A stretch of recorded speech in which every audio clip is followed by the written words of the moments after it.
Saudara Badan Legislasi DPR menyetujui revisi Undang-Undang Kementerian Negara menjadi RUU Usul Inisiatif DPR.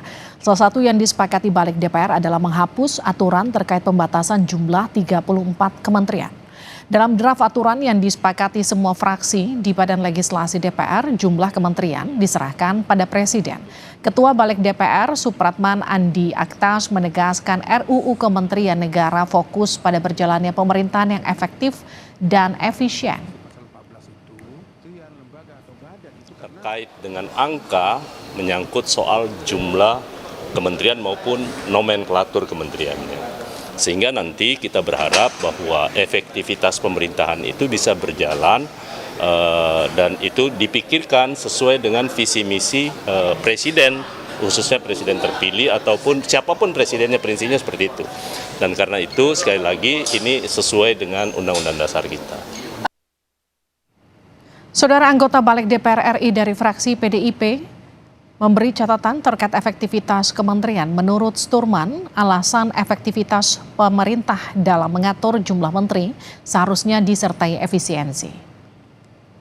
Mungkin kita harus belajar dulu ke belakang, Pak, bahwa selama ini ada perubahan-perubahan kementerian, lembaga atau badan itu karena bukan sebagai efektivitas, Pak, tapi efisiensi. Jadi efisiensi ini perlu diperhatikan juga, Pak. Nggak bisa cuma efektivitas. Memang untuk membunuh seekor nyamuk pakai bom itu efektif, Pak. Tapi nggak efisien. Itu loh. Jadi harus, dan dalam pasal penjelasan juga kita jelaskan kayak mana yang namanya efisien, kayak mana yang efektif itu. Kalau tidak nanti orang sesuai dengan nalarnya masing-masing. Ini harus diperhatikan. Dan kalau seandainya mungkin DPR juga dimintakan pendapatnya. Penambahan nomenklatur atau penambahan kementerian lembaga badan ini. Karena terkaitan juga dengan mitra kerjanya DPR. Itu yang kita masukkan tadi di dalam pemantauan dan peninjauan.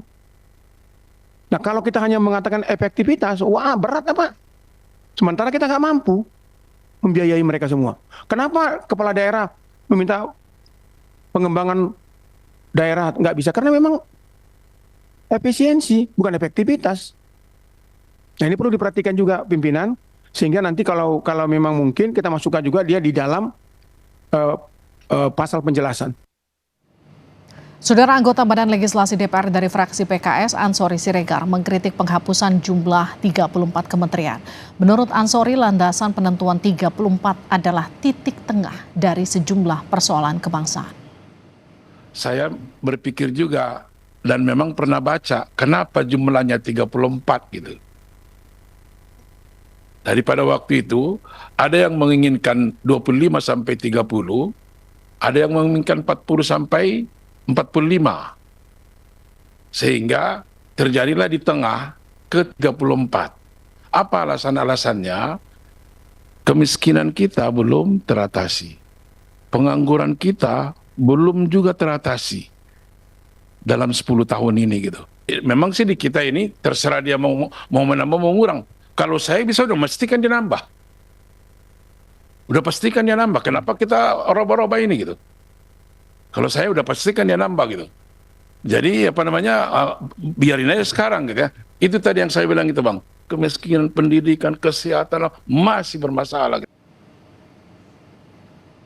Ada 3 poin dalam revisi Undang-Undang Kementerian Negara yang merupakan inisiatif DPR. Pertama, terkait penghapusan pasal 10 yang mengatur ihwal Presiden dapat mengangkat menteri dan wakil menteri dengan karenanya ada beban kerja yang membutuhkan penanganan secara khusus.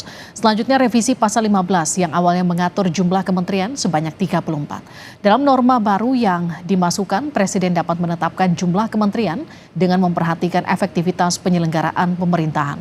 Terakhir, penambahan ketentuan mengenai tugas pemantauan dan peninjauan undang-undang di ketentuan penutup.